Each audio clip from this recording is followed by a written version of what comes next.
Prezident İlham Əliyevin bugün Çinə səfəri davam edib. Azərbaycan Dövlət Televiziyasına verdiyi məlumata görə dövlət başçısı səfəri çərçivəsində bir çox rəsmi şəxslərlə görüşlər keçirib.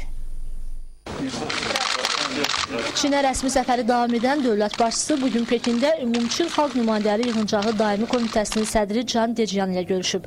Prezident İlham Əliyevin Çinə dövlət səfərinə böyük əhəmiyyət verdiğini, bu səfərin gələcək əməkdaşlığın daha da genişləndirilməsinə töhfə verəcəyini söyləyən Can Deciyan Azərbaycanın Cənubi Qafqazda Çinin mühüm tərəfdaşı olduğunu qeyd edib. Dövlət başçısı Çinə dövlət səfərinin iki tərəfli əməkdaşlığın gələcək inkişafına təkan verəcəyindən əminliyində ifadə edib. Ölkələrimizin siyasi və iqtisadi sahələrdə uğurla əməkdaşlıq etdiyini deyən Prezident İlham Əliyev qədim İpək yolu üzrə iqtisadi zolağın yaradılması təşəbbüsünün Azərbaycan tərəfindən dəstəkləndiyini, ölkəmizin bu layihədə mühüm tranzit iştirakçıya çevrilməsinin əhəmiyyətini vurğulayıb.